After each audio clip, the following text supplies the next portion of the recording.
नमस्कार, आप सभी का बहुत बहुत स्वागत है। मेरा नाम रूबिका लियाकत है।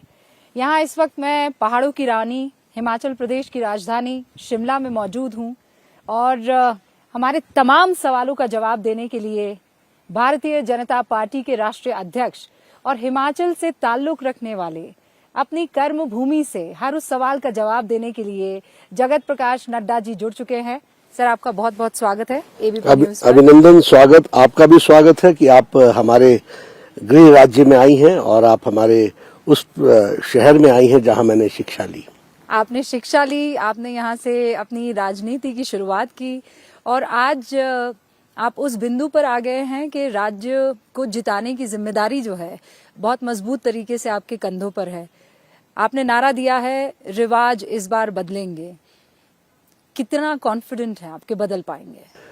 मैं बहुत कॉन्फिडेंट हूं और मैं ही कॉन्फिडेंट नहीं हूं, हमारी सारी पार्टी कॉन्फिडेंट है, स्टेट की लीडरशिप कॉन्फिडेंट है और जनता भी कॉन्फिडेंट है क्योंकि उनके ही आशीर्वाद से हम दोबारा आएंगे, तो वो भी कॉन्फिडेंट है, ऐसा मैं देखता हूं।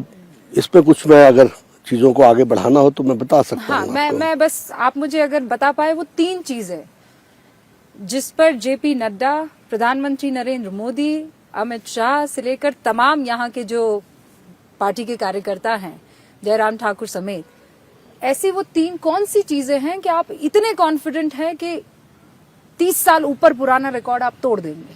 देखिए रूबिका जी, बात ऐसी है कि हमारे कॉन्फिडेंस का कारण है प्रधानमंत्री मोदी जी ने देश के राजनीतिक चाल चलन, काम करने का तरीका, सरकारों के काम करने का तरीका और राजनीतिक संस्कृति ये बदल दी है। और जब वो सार्वजनिक जीवन में आए, पहले उन्होंने संगठनात्मक काम किया, संगठन का काम किया, बाद में वो सार्वजनिक जीवन में आए और प्रशासनिक जीवन में आए। तब से लेकर longest chief minister of Gujarat and then taking over as the prime minister of the country. आप देखेंगे 20 साल प्रशासन के हेल्म ऑफ अफेयर्स पर रहना और प्रशासन के का दायित्व संभालना, ये बखूबी आपने देखा होगा। उनकी रिवाज उन्होंने बदला। गुजरात में एक के बाद एक सक्सेसिव गवर्नमेंट्स को उन्होंने लीड किया और बाद में फिर गुजरात के जितने इलेक्शंस हुए वो हमने जीते। वो भारत के प्रधानमंत्री बने 2014 में, तो 282 आई एनडीए को। दूसरी बार जब चुनाव लड़ा तो वी क्रॉस 300 क्रॉस कर गए। तो पहली बार ये शब्द राजनीति में इस्तेमाल हुआ, प्रो इनकम्बेंसी। इसके पहले हम सुनते थे एंटी इनकम्बेंसी, तो उन्होंने प्रो इनकम्बेंसी लाई और उनकी गवर्नमेंट और काम करने का तरीका pro responsive, pro responsible and pro active government, ये उनका काम करने का तरीका रहा। जनता के ध्यान में है कि बीजेपी की एक भी सरकार हटती है तो काम वहीं रुक जाता है। हाइड्रो इंजीनियरिंग कॉलेज हम लेकर के आए, वीरभद्र जी चीफ मिनिस्टर बन गए। सर, आप ये कह रहे हैं कि ये सारी चीजें आपने दी हैं, लेकिन कांग्रेस ये कह रही है कि हम आपको ओल्ड पेंशन स्कीम देंगे। हाँ, ठीक है ना, 10 दिन में। ठीक है ना। आपने इसका जिक्र तक नहीं किया। पहली बात तो समझ लीजिए कि कांग्रेस को कोई सीरियसली मानता ही नहीं है।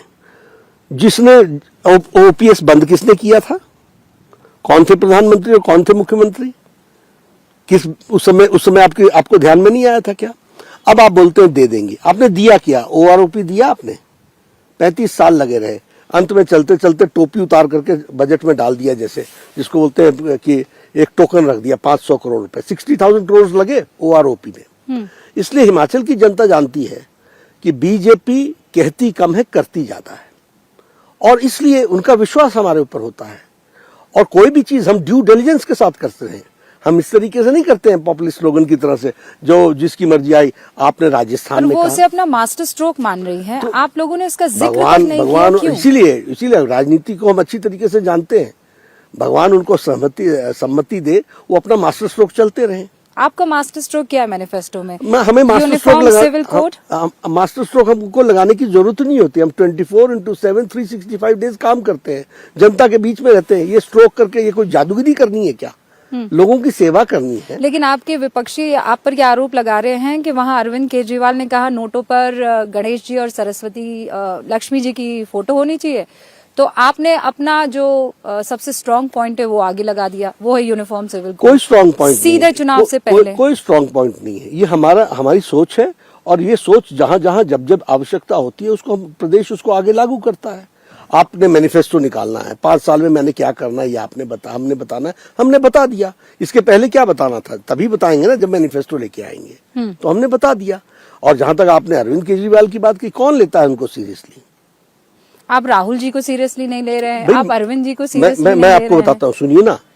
अरविंद जी को ये समझ में नहीं आ रहा है कि एक छोटे से चुनाव के लाभ हानि के चलते ये धंधा जो आप करते हैं और ये जो एक्टिविटी करते हैं, मैं चुनाव नहीं लड़ूंगा, लड़ने आ गए। मैं पार्टी नहीं बनाऊंगा, पार्टी बना ली। मैं सिक्योरिटी नहीं लूंगा, पंजाब पुलिस भी बुला ली।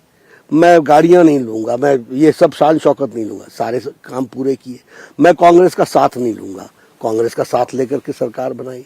मैं माफिया राज नहीं लाऊंगा, पानी माफिया, पावर माफिया, शराब माफिया। आप तो दिल्ली रहती हैं, आपको तो मालूम है कि शिक्षा मंत्री ज्यादा शराब घोटाले के लिए जाने जाते हैं, न कि शिक्षा के एक्सपेंशन के लिए जाने जा रहे हैं। तो मैं क्रिमिनल्स को टिकट नहीं दूंगा। 3 तो जेल के अंदर हैं, बाकी कुछ बेल पर हैं। तो वो जो राम मंदिर जहां बन रहा था, तो वहां तो वो हॉस्पिटल बनाने की बात करते थे और कहते थे ये मंदिरों से कुछ नहीं जाता है। और जब उनको समझ में आई कि इसका अर्थ क्या होता है, तो मत्था टेकने चले गए। और फिर आजकल गणेश जी को पूजना, इनको गणेश को नोट पर देखना और देवी देवताओं को देखना, ये उनका उद्देश्य नहीं है। उनका उद्देश्य रहा था कि नोट से वोट कैसे हासिल हो सकते हैं, तो वो उन्होंने करने की कोशिश पर वो की। जो पिच आपने तैयार की थी, उस पिच पर वो चल रहे हैं। आपने हिंदुत्व की जो पिच तैयार की थी, उस पर अरविंद केजरीवाल एकदम, गुजरात में देखिए आप उनको। अच्छी बात है, सब लोग चले, वो राम मंदिर दिखाने ले जा रहे हैं। हाँ, तो अच्छी बात है, चले। लेकिन ये ध्यान में रखिएगा कि वो फॉलोअर ही कहलाएंगे, लीडर हम ही कहलाएंगे। यहाँ किससे आपकी लड़ाई है? हिमाचल? यहाँ कांग्रेस से लड़ाई है। गुजरात में कांग्रेस से लड़ाई है। आम आदमी पार्टी? आम आदमी पार्टी का बड़ा अच्छा इतिहास है, सुना देता हूँ आपको। बनारस गए थे लड़ने, मुड़ करके आके माफी मांगी। हमने तो नहीं कहा कि माफी मांगो। फिर गए उत्तर प्रदेश में लड़ने, 350 सीटों पर लड़ने गए, 349 पर जमानत जब्त कर आके आ गए। फिर गए उत्तराखंड लड़ने के लिए। आप ही लोगों ने हमको कहा उत्तराखंड बड़ा भारी, ये वो। उनका चीफ मिनिस्टर कैंडिडेट हमारी भारतीय जनता पार्टी शायद ज्वाइन कर गए और आजकल हमारे लिए कैंपेन कर रहे हैं। तो अब आप तीसरी बात कीजिए, गोवा गए। मैं सब लोगों को रूबिका जी बताता हूँ, गया तो बैनर ही बैनर, बैनर ही बैनर। अच्छा, आप गए तो अरविंद केजरीवाल? हाँ, वहाँ चुनाव लड़ रहे थे ना वो, तो मैं उतरा एयरपोर्ट पर, तो बैनर ही बैनर, 2 ही जगह दिखे, आम आदमी पार्टी, ये वो। मैंने पूछा भैया इनका क्या हाल चाल है? बोले ये कितनी सीटों पर लड़ रहे? 39 सीट्स पे लड़ रहे। मैंने कहा हाल क्या होगा? बोले आगे आगे देखिए होता है क्या। 29 पे लड़े, 35 पे जमानत जब्त करा ली। मणिपुर जाने की हिम्मत नहीं की। ये बैनर बेस्ड पार्टियां हैं, हम कैडर बेस्ड पार्टियां हैं। अच्छा, यहाँ हिमाचल प्रदेश में प्रियंका गांधी बहुत एक्टिव नजर आ रही हैं। आप बहुत पुराने नेता रहे हैं, पॉलिटिक्स को बहुत अच्छे से समझे हैं, करते भी हैं। प्रियंका गांधी कैसी नेता लगती हैं आपको? देखिए, मैं किसी पर टिप्पणी बहुत कम करता हूं, लेकिन जो एक्टिविटी होती है पॉलिटिकल लीडर की, उसको मैं गहराई से वॉच करता हूं। वो ये लोग लीडर हैं ही नहीं, ये रीडर हैं। रीडर जो इनको लिख के दे दिया जाता है उसी को पढ़ देती हैं या पढ़ देते हैं। ये लीडर है ही नहीं, ये रीडर है, पहली बात। दूसरी बात, ये इलेक्शन टूरिज्म में विश्वास करते हैं। जब इलेक्शन आता है तो टूरिज्म कर लेती हैं। इनका घर है यहाँ पर, कितनी बार घर आई और कितनी बार हिमाचल में पॉलिटिकल एक्टिविटी के लिए आई, ये हम रिकॉर्ड में चाहते हैं, जरा समझाएं। अब चुनाव आ गए तो पब्लिक मीटिंग शुरू कर दी। वैसे तो एक कार्यकर्ता से भी नहीं मिली 5 साल में, वैसे तो कोई मीटिंग भी नहीं ली। तो ये लोग सीजनल लीडर्स हैं। इलेक्शन का सीजन आ गया तो फेस्टिवल आ गया तो फेस्टिव में निकलते हैं लोग, जाते हैं मेले में घूमते हैं, तो ये लोग भी उस तरीके से घूमते हैं। लेकिन कोई समस्या की गहराई जानते हो, कुछ चीजों को समझते हो, नहीं, ऐसा नहीं है। तो इसलिए, और मैं तो, आपने जो बात कही, ये फॉलोअर्स कैसे हैं। अब जगत प्रकाश नड्डा किसी मंदिर में जाता है, it's not a question, because everybody knows. यहाँ हिमाचल प्रदेश में जो भी सामने मंदिर आएगा, ड्राइवर ऑटोमेटिकली गाड़ी रोक देता है, क्योंकि साहब जाएंगे ही वहां पर। ये मेरी आदत रही है, लोगों को पता है। लेकिन ये लोग इलेक्शन के टाइम पर चंदन लगा करके जो फोटो ऑप कराते हैं, तो लोगों को भी समझ में आता है कि यह इलेक्शन सीजन में इलेक्शन एक्टिविटी है, लेकिन कोई इनको गहराई से चीजों को समझ में आता हो, कोई जानकारी आती हो, कोई वो कहना होता है। पॉपुलिस्ट चीजों को ढूंढते हैं और पॉपुलिस्ट चीजों को उठा करके सामने ला करके रख देते हैं। इनको मालूम नहीं है कि इसको ध्वस्त करना बीजेपी अच्छी तरीके से आप कह रहे हैं ये फॉलोवर हैं, वो आप पर आरोप लगाते हैं कि आप ब्रेकर हैं, आप तोड़ते हैं, आप समाज तोड़ रहे हैं, आप मोहब्बत तोड़ रहे हैं, आप दिल तोड़ रहे हैं, आप लोगों की उम्मीदें तोड़ रहे हैं, और इसीलिए राहुल गांधी भारत जोड़ने के लिए निकले हुए हैं, वो भारत जोड़ रहे हैं।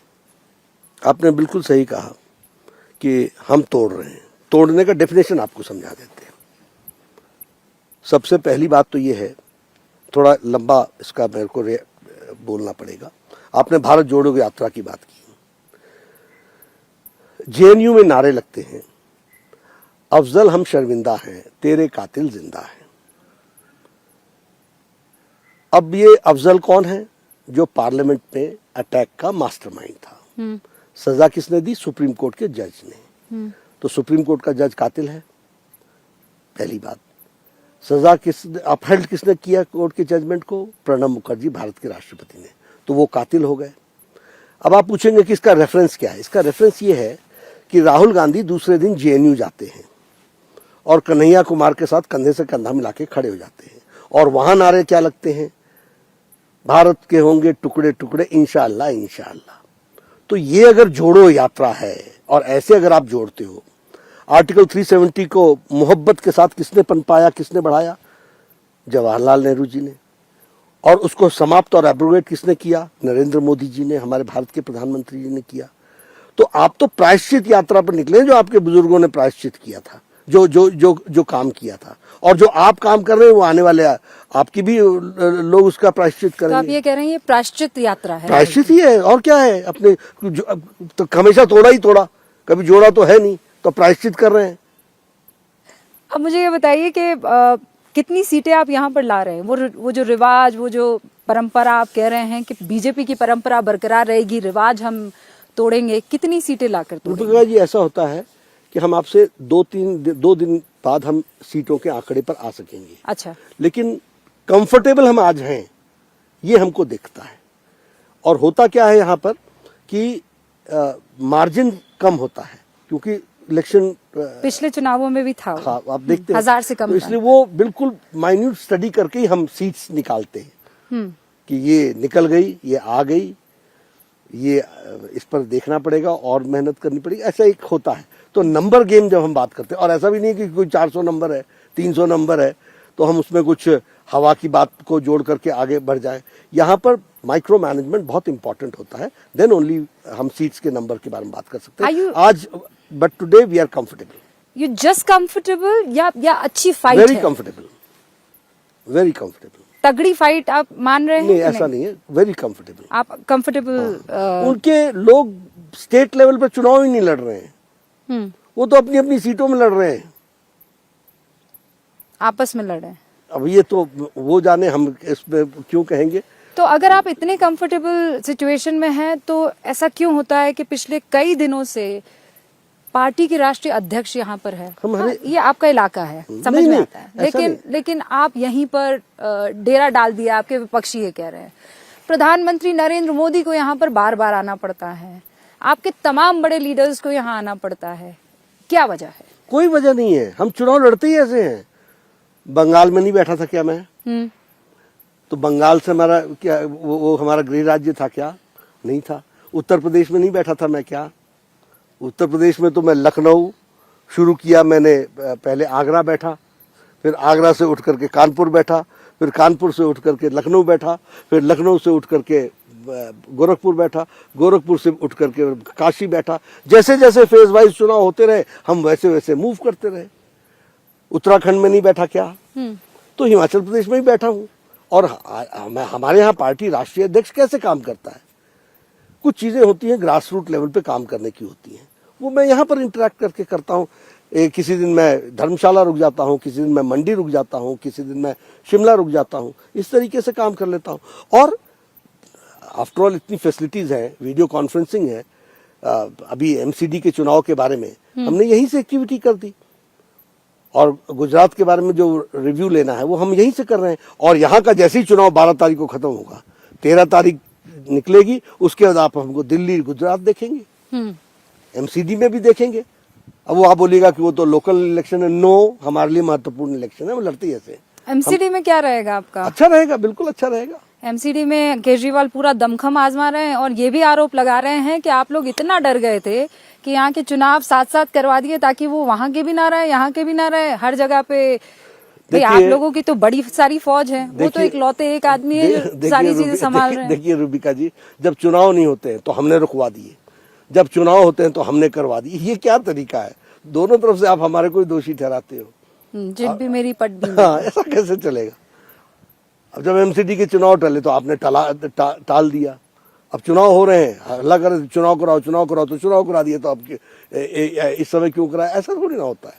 वो सुकेश चंद्रशेखर का पर्चा बाहर आया भाई, लेटर वेटर, वो ये कह रहा है आपको कोई नहीं मिला तो आपने उस आदमी को आगे कर दिया, उसके कंधे पर रखी बंदूक ऐसा और है, चलाना शुरू कर दिया। बंदूक किसी के कंधे पर नहीं रखते हैं। कोई चीज सामने आती है तो उस पर लोग रिएक्ट करते हैं। हम थोड़ी ना कुछ लेकर के आते हैं। कोई चीज सामने आती है, कोई कुछ कहता है, कोई अपने बारे में अपना वक्तव्य देता है, तो उसमें से इश्यू तो खड़े होंगे। नहीं तो वो ये कहते हैं कि सारी ईडी, सारी सीबीआई जो है वो जो गैर बीजेपी नेता है उन्हीं पर आपने केंद्रित कर नहीं, दिया ऐसा है। कुछ नहीं।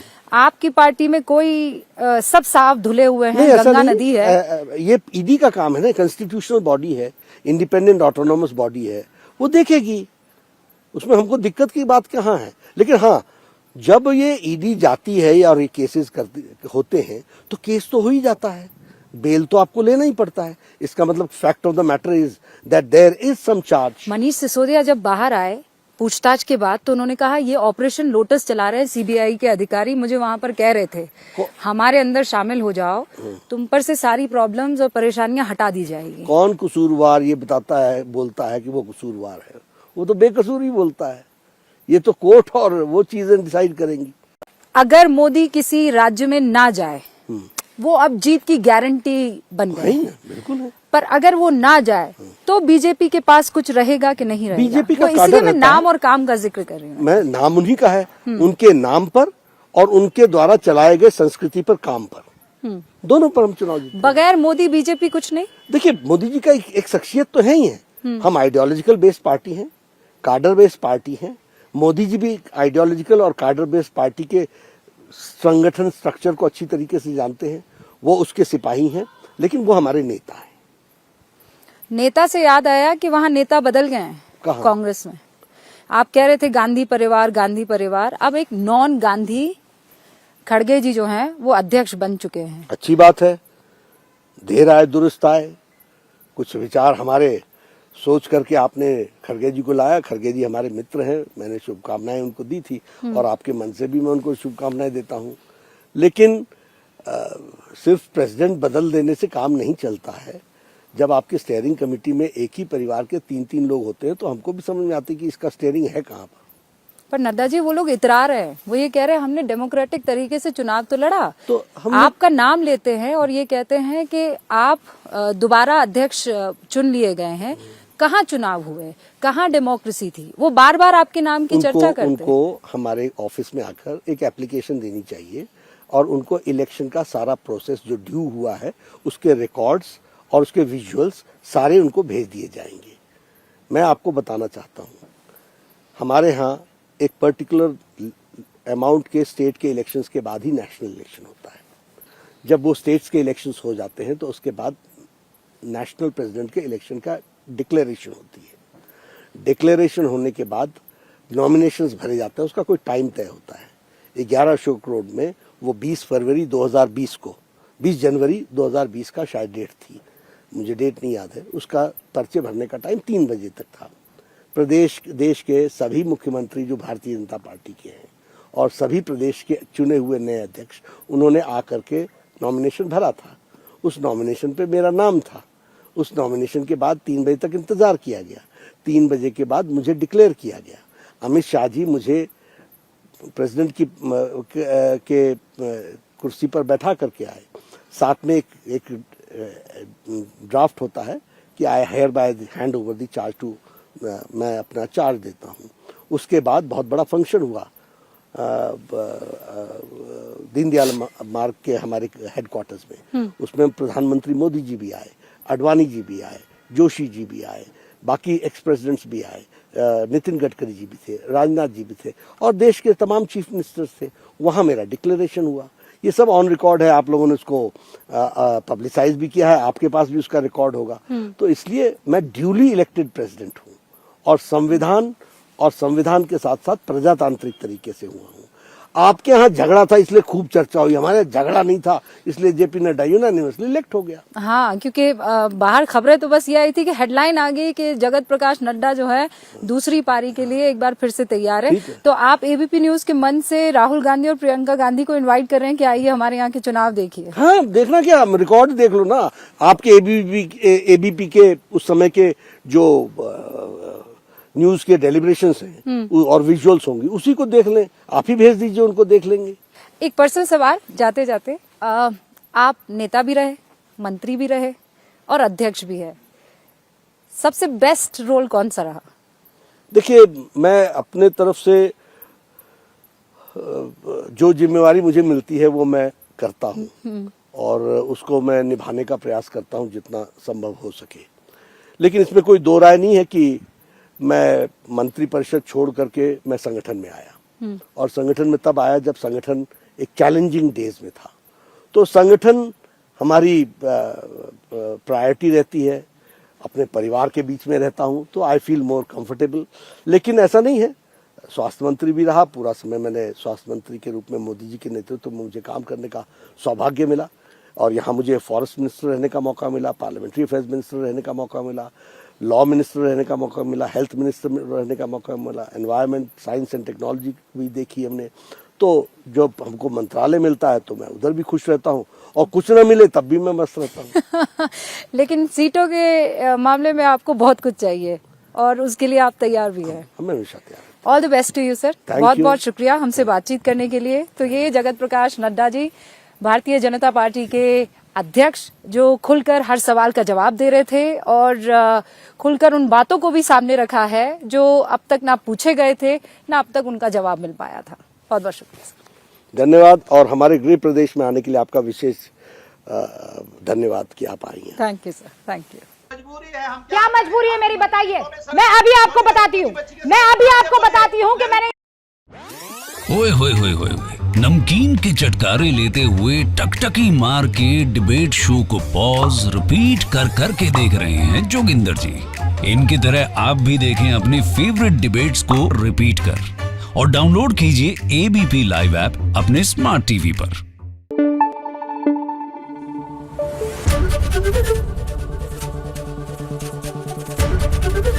एबीपी न्यूज आपको रखे आगे।